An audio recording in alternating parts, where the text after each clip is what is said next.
Frank Biasi is Director of Digital Development for National Geographic Maps, where he produces websites, maps, and apps focused on environmental sustainability. He's managed geospatial programs in the nonprofit and public sectors for over 20 years. He holds a bachelor's in geography and art from Clark University and a master's in environment from Duke University. Everyone, please welcome Frank Biasi.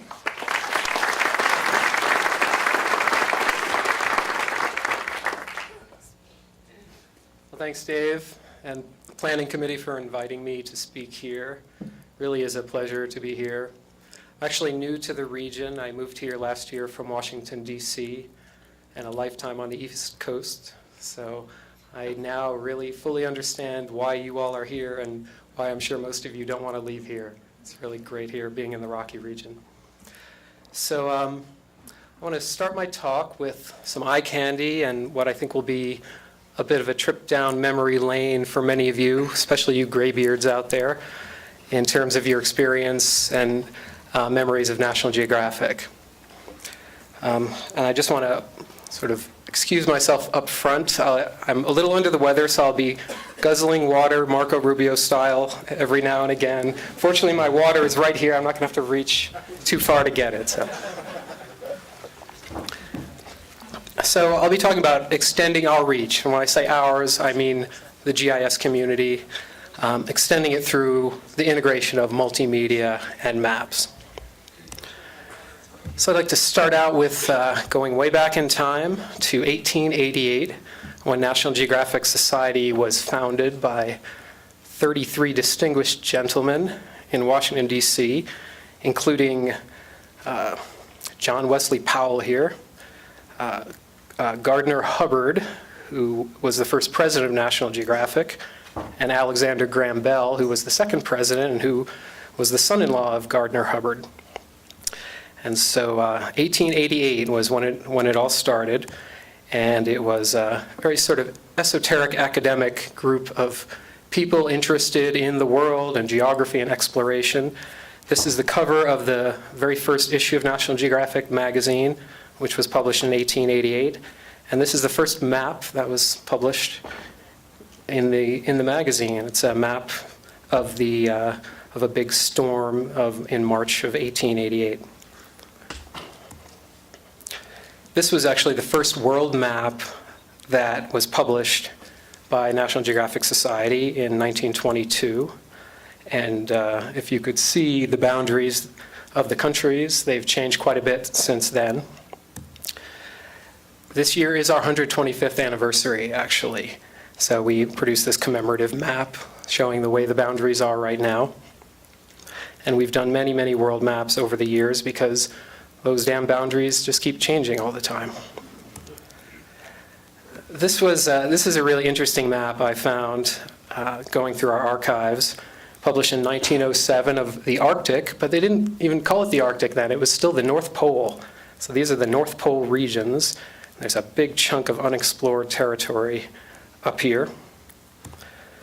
That map was updated in 1922. Still, pretty good chunk of unexplored there, but you can see we were really trying to create very sort of polished, professional-looking maps. But the focus here was very much on the maps and the data and the information. The mission of National Geographic when it was founded, it's a very Victorian sort of a mission. It's a diffusion of, the increase and diffusion of geographic knowledge.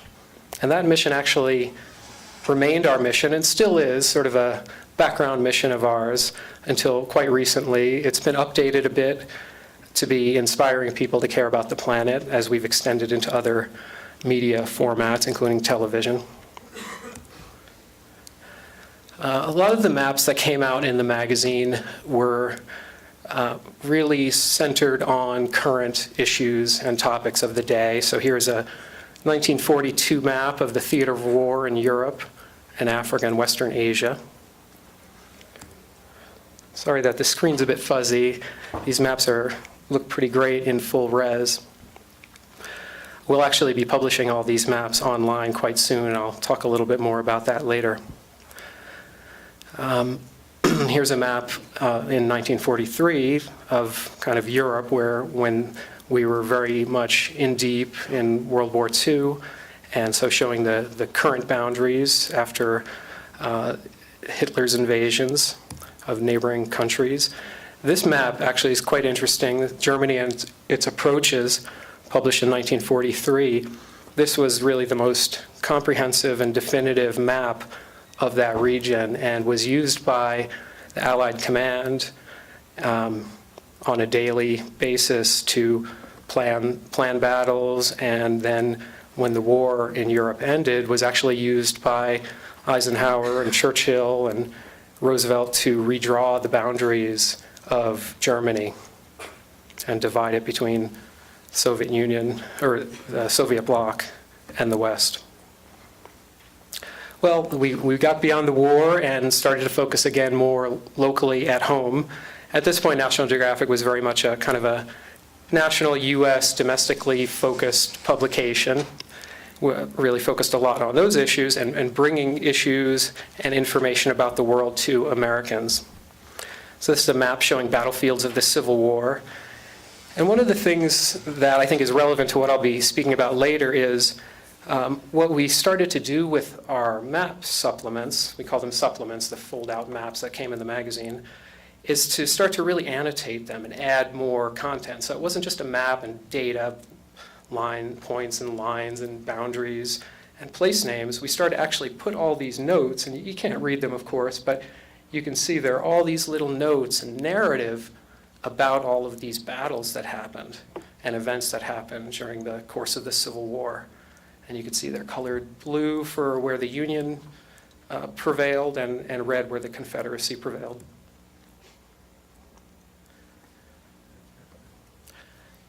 And that extended, we started doing a lot of this kind of thing of really annotating, adding map notes to the maps to try to provide narrative and interpretation of the maps for the general public. The maps became less academic and professionally focused and more focused on consumers and the general public.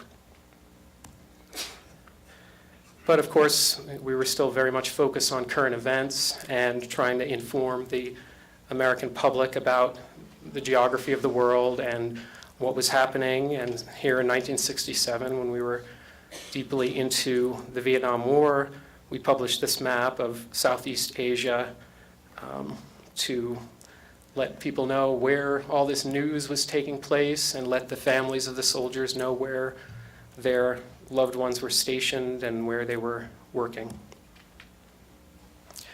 This was the first map that I found in our archives where we actually added pictures to the map. So here we have a combination of map with written narrative and pictures. And I think something really interesting started to happen when we started adding pictures to these maps. I think they became more accessible and interesting and engaging to lay people, to people who were not map nerds like all of us are, and it's a fairly good minority of the population that are really into maps, I think. But I think by adding pictures like this, it really drew people into the map and got them to really explore it more and maybe look more closely at the boundaries and the places and the narrative. So we started to really do this a lot more. In 1970, around this time, we started publishing a series of what we called travelers maps of different places. And so here's the traveler's map of Italy with all the tourist destinations and really interesting places, along with illustrations, colored illustrations of those places, along with copious map notes. We extended this to some of the places where news was also taking place. So here in 1971, still engaged in Vietnam, the magazine decided, well, let's try to educate Americans about the people that we're fighting with and against, and try to communicate the fact that these are people with their own history and culture. And I think these pictures, along, of course, with the notes, really helped to do that and to get Americans to sort of understand that and maybe think differently about the people in that area. And this extended to cold as well as hot wars. So here's a map we did in 1976 of the Soviet Union and the people and languages there across that vast region. This one's kind of interesting. Of course, you don't see it very well, but actually it looks really pretty crappy even in the full resolution. This was the first map photo mosaic of the entire continental US produced from Landsat photography, 1976.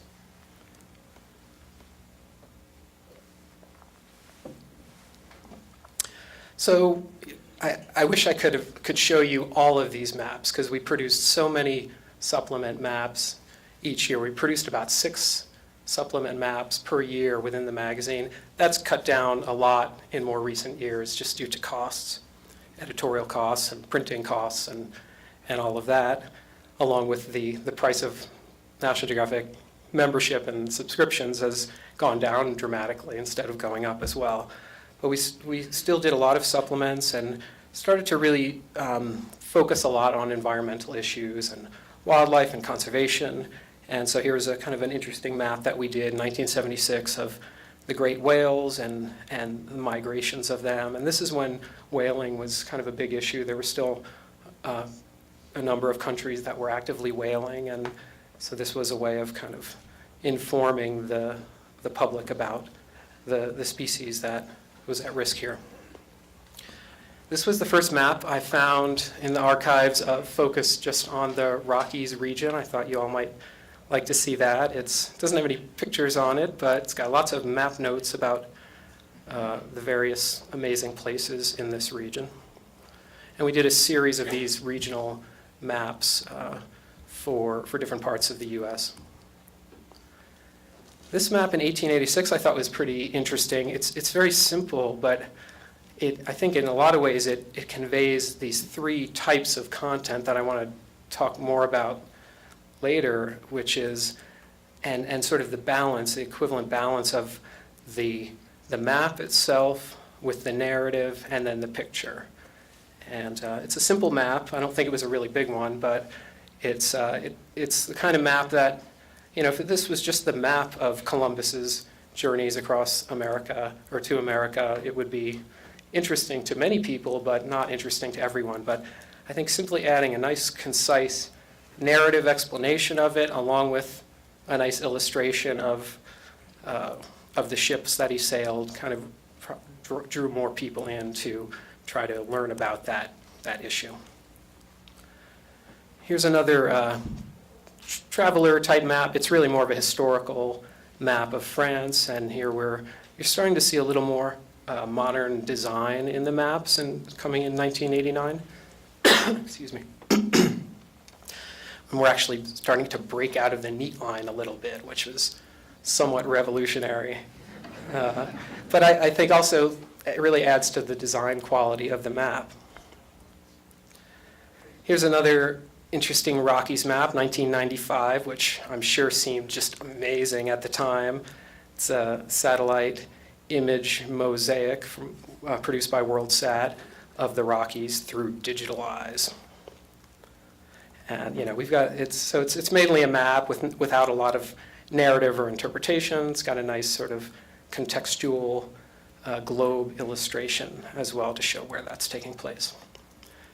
Here's a nice map, which probably many of you have seen, the physical landscape of the United States in 1996. And this is hand-painted by Tibor Toth, who painted a lot of our relief, our shaded relief, hand-painted it all painstakingly, both terrestrial and in the oceans.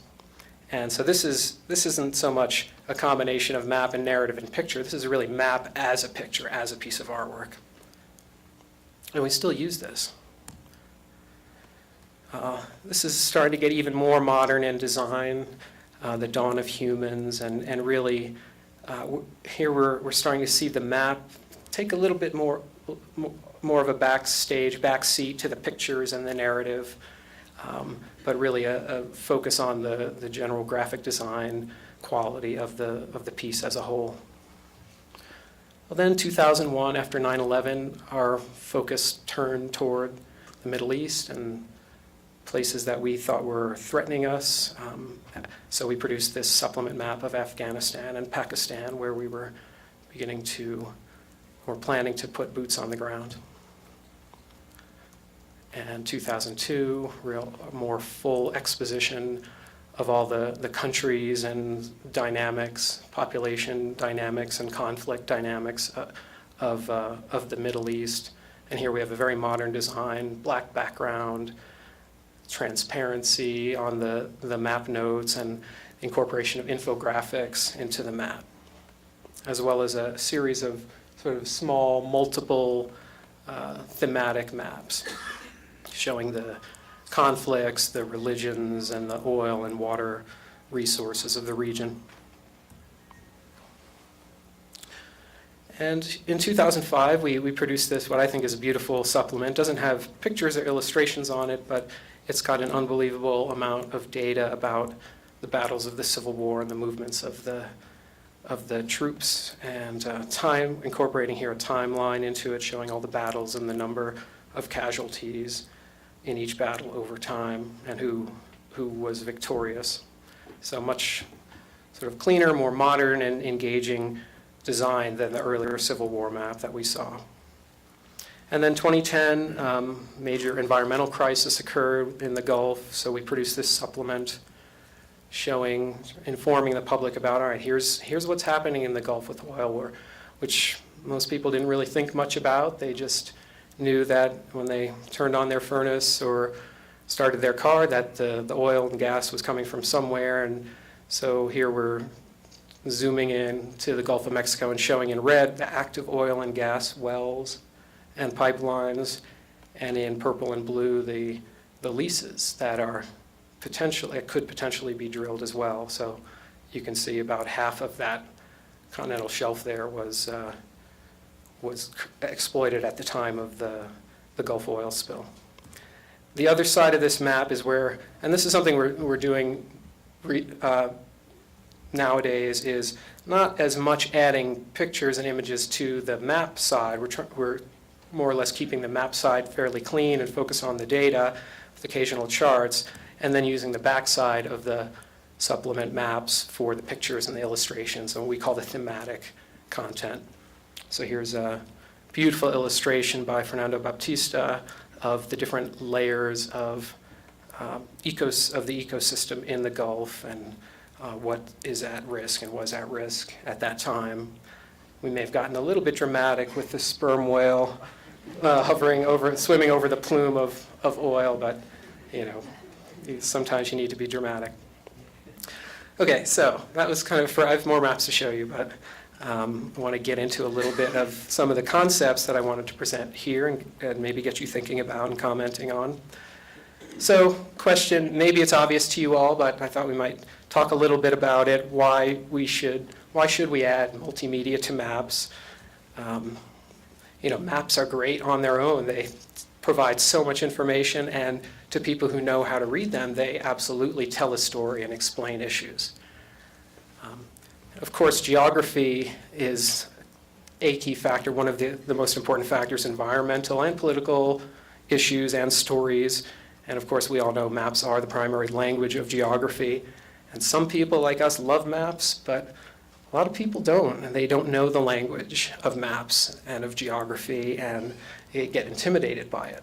So, I guess I would say that the main reason to add and integrate multimedia with maps is to try to reach those people who don't really know the language of maps and who are intimidated by them, don't care much about them, and to try to pull them in, to try to, in some way, spoon-feed them the data on the back of this media. So what makes a map universally engaging? I think, of course, elegant, well-designed cartography is critical. The colors and symbols and text placements and fonts and all that stuff is essential. But I think, too, concise, well-written notes that sort of interpret and explain what's happening on the map, particularly for the people who can't infer that from the data itself. And the third thing, I think, is really the beautiful pictures and illustrations and things like that. And the fourth thing is really carefully balancing all these three elements so that one doesn't overwhelm the other or distract from the other. So here's another example of a cool map that we did. And actually, I'm not sure the year of this one, but it was sometime in the 2000s. Beautiful map. We actually did two. There was the Eastern Hemisphere one and the Western Hemisphere one. And this is really, here you're seeing the map, which is quite subtle. You almost can't see it on the screen there, of the Eastern Hemisphere and the migration routes of the different birds. And then these just beautiful illustrations of birds from the National Geographic Field Guide to Birds. Here's another map. This was not a supplement map. This was a sort of a custom map project that we did in partnership with NatureServe and some other groups to try to tell a story about conservation and ecosystems across the U.S. So this was side one of it. And I think some of you, if you went to the Esri conference that year, I believe this was 2007, you would have received copies of this on your seats. Side one was sort of the celebratory side. Here are the parks and protected areas across the U.S. broken down by federal, state, private, local.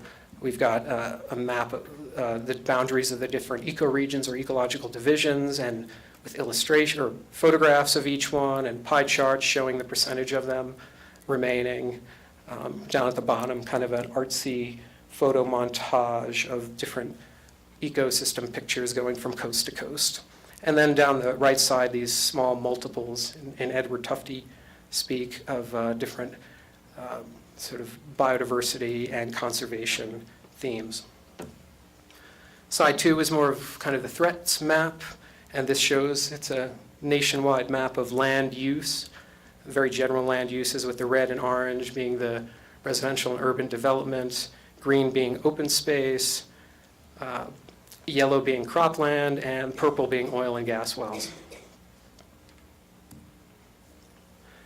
Here's another map that I had the pleasure to work on, which was a couple of years ago, Colorado River Basin.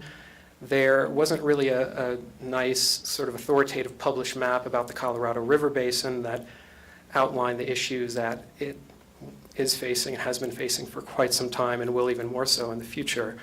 So side one was kind of a general, kind of a topographic type physical map of the region, but also showing the dams and major pipelines and water projects, sort of thematic elements here with pictures and captions describing the key issues that are happening in that basin. Side two is more of a kind of an infographic, and this map shows the actual flow of water, proportionally the amount of water flowing in from the various tributaries. In wet years is the light blue, and in dry years, which is what we're currently in, a dry period, in the darker blue.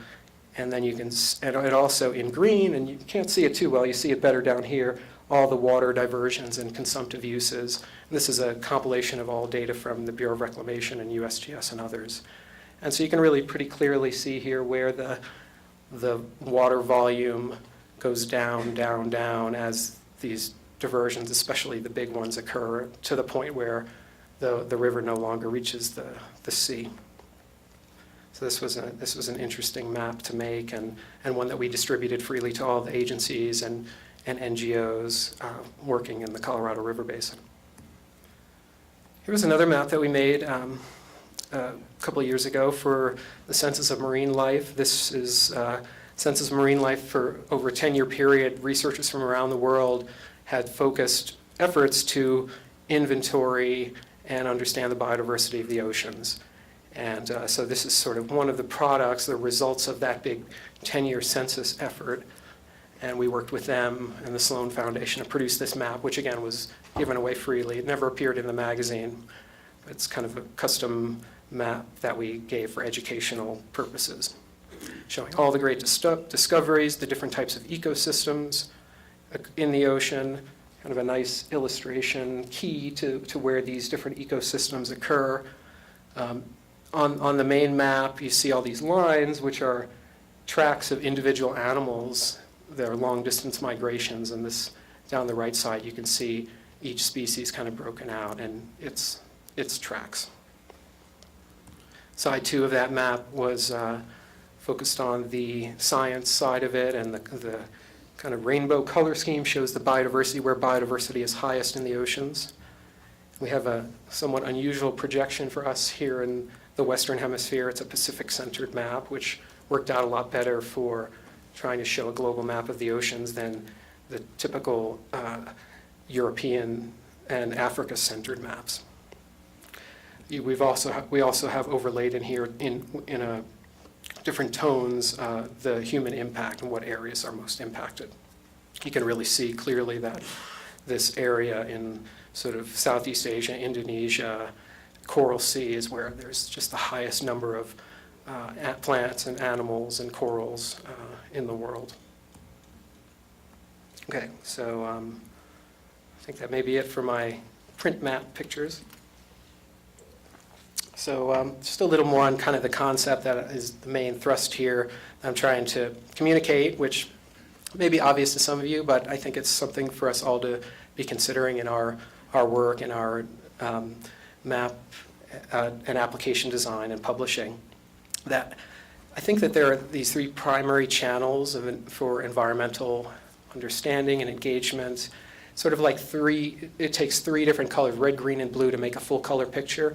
You sort of need these 3 channels of content that come together to really increase the level of engagement and understanding, particularly around environmental issues, but I think it applies to other issues as well. And I think each of those channels delivers its own cognitive payload in a way, with the pictures providing the reality and visual stimulus and interest, placing viewers at the site or illustrating concepts or real-world features. The narrative provides obviously the explanation and meaning, the storyline, and key facts. And then the maps, of course, deliver the geographic and environmental context and the detailed data, along with graphs and charts. So I think it's worth, because each of these provides its own content for people to understand and grasp issues and get engaged, I think it's great wherever we can to try to combine them in our products. Now, of course, digital media are a lot more flexible than print, but one thing we have to do is really simplify the content, because the resolution and the size of the screens are so much smaller than a big wall map poster. And in terms of the flexibility, the pictures now can take the form of photographs and illustrations, as they have in printed media, but also video and slideshows, animations. The narrative can be written or spoken, include music and sounds. And then the maps can be zoomed and panned, layers turned on and off, features can be clicked to pop up additional information. And the map, the data can be animated to show the changes in time and space. So here's one example, going back to that Colorado River Basin map. This is the print map that we published, which was about 2 by 3 feet. And lots of charts and inset maps and notes and things like that. Our digital media group produced another version that they published on nationalgeographic.com, which of course is much more simplified. We had to remove a lot of the data layers, a lot of the map notes, but we're able to put on these clickable map notes so people could click on them and pop up the information, and those pop-ups could actually link off to more detailed articles and things. So just kind of one example of how we had to simplify and abstract that map to digital, from print to digital. Now I say National Geographic has been working to produce digital interactive maps and applications for the past decade or so. One of the projects, and this was a web project that we did that was related to that print map, that U.S. conservation map I showed you, it's landscope.org. And this was a whole website that we produced in partnership with NatureServe that had lots of maps and data. It had articles and stories and a lot of content about conservation issues across the U.S., nationally as well as state by state.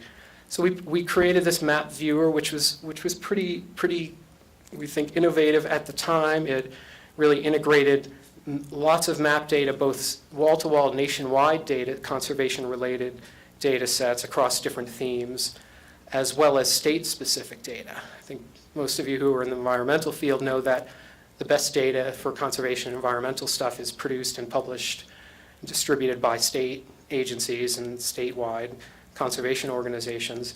And so we had to come up with a way to bring in and make it seem seamless to have these data sets that were limited by states as well as the wall-to-wall ones. So we kind of created this fairly smart map viewer that presented some sort of seamless default maps for different themes like protected areas or conservation priorities or biodiversity and threats, but then also brought in some of the state data so that when you zoomed into a particular map extent focused on a state, you would see additional data that was appropriate within that geography and at that scale. So here you can sort of customize this theme of conservation priorities and turn on some Colorado-specific data sets here. We also geotagged a lot of media, articles and photographs and videos to the map, and we had this kind of interesting dynamic media viewer panel that updated as you zoomed and panned around the map, so you could pop up a sort of a lightbox gallery and look at the pictures or play the videos or read the articles as well. So this was a pretty cool project that we did I think about 4 or 5 years ago, which I hope that some of you have come across and used it. We were really hoping that it could serve multiple audiences, both the professional conservation environmental community as well as the general public.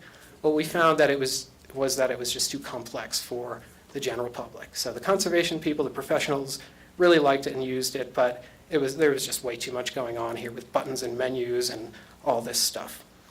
So that site is still up. You go visit it, landscope.org. But what especially within National Geographic, we started thinking, all right, how can we really simplify this so that we can bring the maps in and the media and the narrative in a really simple way that can appeal to anyone. So we came up about 2 years ago with this new publishing format we call GeoStories as one way to try to integrate the maps and the multimedia, and also to make those viewers, those applications embeddable, very portable, so we can place them anywhere in any website and in apps.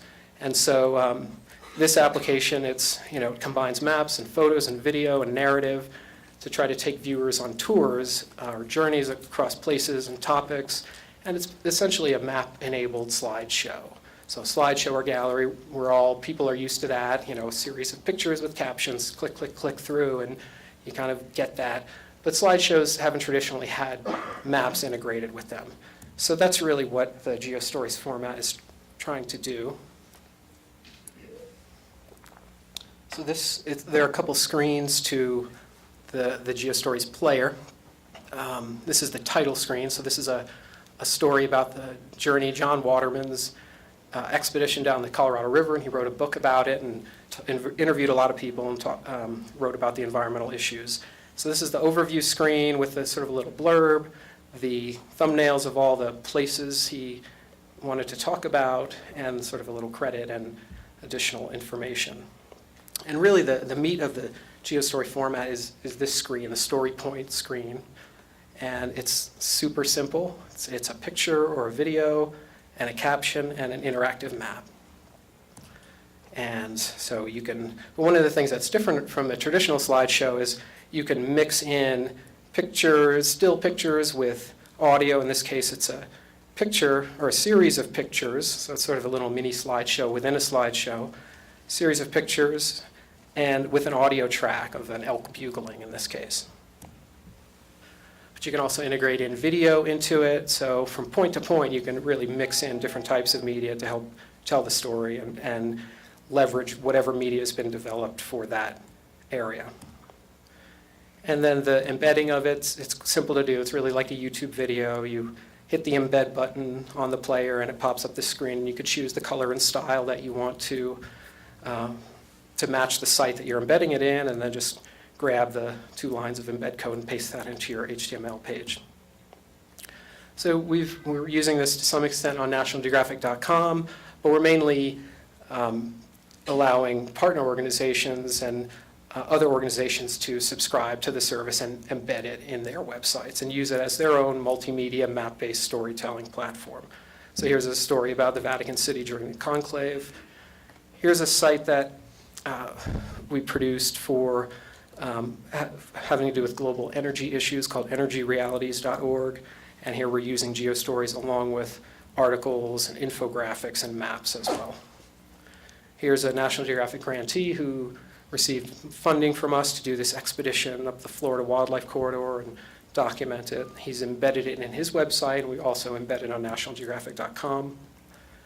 Here's an example of a geostory that the Fish and Wildlife Service in Virginia authored to describe their wildlife refuges of the James River. And we've also published this in other places, including another site that I'm going to show you in a couple of minutes. American Rivers is using it to tell stories about water trails. International Mountain Bicycling Association is using it to publish stories and media about mountain bike trails and rides. And then it's a pretty flexible format, can be embedded in Facebook pages as well as regular web pages. So that's just the geostories, which is kind of a very simple viewer.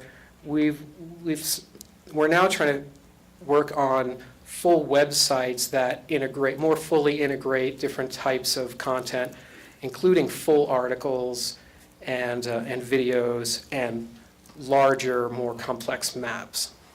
So this is a kind of a diagram of a platform that we've developed called Living Atlas, which combines curated content published by agencies, NGOs, media organizations, and academia, combines that with content, socially or community-generated content from a community, from the public, and brings that content into a stack of technologies that are integrated, which include a GIS, a content management system for the web pages and media, and then the social media APIs for linking into the various social media sites.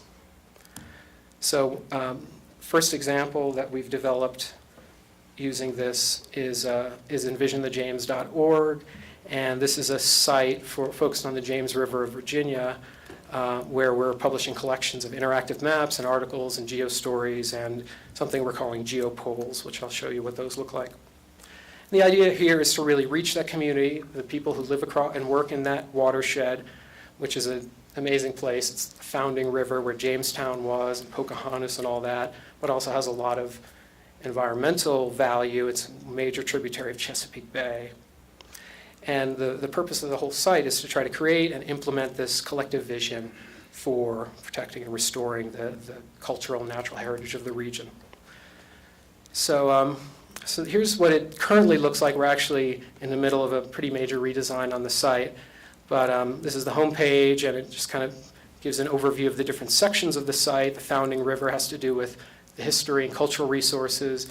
Places to explore is more like the outdoor recreation and tourism type places. Nature's bounty is the wildlife. Watershed health is the environmental stuff. And your vision is where we're gathering input from the public. So each of those sections has its own landing page that it's simple, not a lot of text there, but it's sort of a gallery of articles and geostories as well as interactive maps. And you can sort of toggle the landing page between the two. And so here we're actually also using the map as a way to navigate the content. So rather than having a list of or menus for different types of content, we're using a map with all the content georeferenced to places on the ground. So you can kind of browse it that way, or you can browse it through the gallery. Here within Nature's Bounty, here's an article that the users hovered over about the American eel. And when they click on that, they get an article. So very sort of typical article that you see on the web talking about the American eel, very text heavy, it's kind of long form content. Also, we have an interactive sort of locator map, but we've, even on the article pages, we've tried to beef up the map capabilities. So here the user can expand the map and have a bigger map, and this could actually be any map you want. So like on the geostories, the map frame on the geostories, it can really be any thematic map, any GIS data set, which by the way, we're using ArcGIS online an ArcGIS server to publish them for this site and for GeoStories. But here, this is the map of the migration of the American eel from the Sargasso Sea up into the headwaters of the James River watershed. We've also integrated GeoStories in along with the articles. So here are the GeoStories that have been published on the partner websites as well as on this site.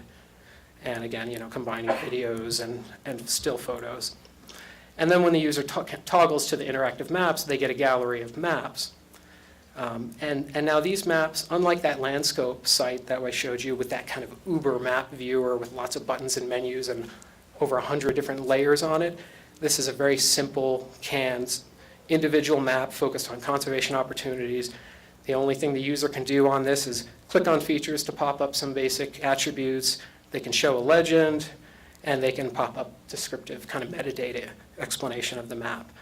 So we're really going with now, again, to reach the general public, non-technical, non-professional people, many simple maps as opposed to one big Uber map viewer.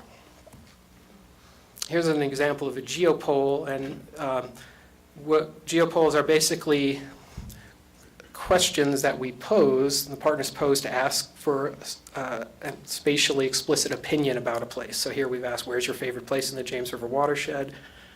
The user doesn't see the results until they've clicked and submitted their opinion, and then they see this heat map showing where everyone else has responded. And then, of course, we're also, the GeoStories in particular are embeddable anywhere, so you can sort of leverage them in multiple places. Your editorial effort that you're putting into those can be applied in many different places with very limited additional effort. Now, one of the keys to doing this kind of platform, Living Atlas type of platform, is the integration, as I showed in that diagram, integrating the GIS with the CMS, the Web Content Management System, and the social media APIs. But here we have this is the content management system that our editors and producers and contributors use to author the articles and the GeoStories for the site. So here is an article page where they've basically entered into a series of forms the text to make up the article. There's a text section, there's a media section here where they upload the pictures or paste in the video embed codes or upload the videos and audio files. And then there's a mapping tab. And so here we have a CMS where the mapping and the GIS is built into that web content management system, as opposed to having to do all the GIS stuff and integrating into a website through separate custom coding. It's sort of built right in, and it all publishes in a very similar way and is authored in a similar way. So the maps, again, can be very simple, just a simple point, line, or polygon that can be drawn on the map, or more advanced. Of course, the user can choose different base maps, but they can also paste in a map key from ArcGIS Online, and it will replace that map with whatever map they've authored in ArcGIS Online or ArcGIS Server. They can paste in a URL for a map service in their own ArcGIS server, or upload a KML or KMZ file. So Esri's been doing great stuff with ArcGIS Online and web mapping, and we're starting to take advantage of that now through some of these projects, as well as starting to take some of the content that we've created over the years and that we're creating through our custom mapping and publishing efforts, and try to publish those and share those with the GIS community. So we're using our ArcGIS Online organizational account to do that. We're vectorizing our Trails data from our Trails illustrated maps, et cetera. And then Esri 2 is doing some fantastic stuff with storytelling and maps and integrating maps and multimedia. So this kind of concept and this trend towards using maps and integrating maps for storytelling is something that is happening across our industry, and I think it's really welcome for a lot of the reasons that I was describing before. So you should definitely check out Esri Story Maps for other templates and formats for integrating maps and multimedia. Here's a tour format that's somewhat similar to the GeoStories. Google too is doing some interesting things with map and multimedia integration and tours and sort of more consumer-facing ways of getting maps out to the public. So here, this is a tour that was created with Tour Builder, and here they've actually integrated the Google Earth plug-in, 3D plug-in into this, and you can create a series of points or place marks for that and take people on tours zooming around.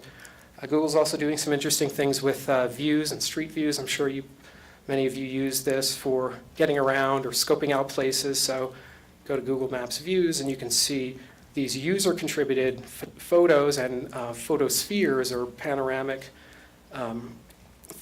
images that consumers and regular users have sort of uploaded, and they can all be browsed and accessed on the map. When you click on one, you get this kind of immersive experience where you can pan all around 360 and really check out that place. Something else that Google's doing that's interesting is with Maps Engine, and we're working with them now to try to get that collection of National Geographic maps up and published out to consumers and the general public through basically Google Maps. And so kind of loading those up, and I just thought this was so interesting, such an interesting illustration of map projections and what the Web Mercator projection now that is so pervasive and is on all the web maps and phones and things, what it really does to a map and to the geography of a place. So, here's my final slide. Some of the lessons I just wanted to share and maybe get you thinking about commenting on are, I think it is useful to add multimedia to maps if we want to try to reach the general public and lay people.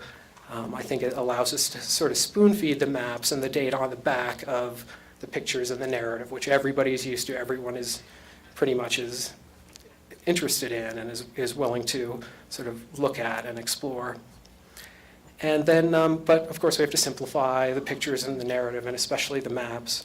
And the other sort of key little takeaway is I think it's useful for the general public, rather than having these big Uber map viewers with lots of buttons and menus and layers, maybe multiple simple maps, and finding a way to allow people to browse and search for those simple maps can be an effective way to get the information out. And that's it. Here's some of the links to some of the sites I showed you and my contact information. Look forward to connecting with all of you, and have a great rest of your conference.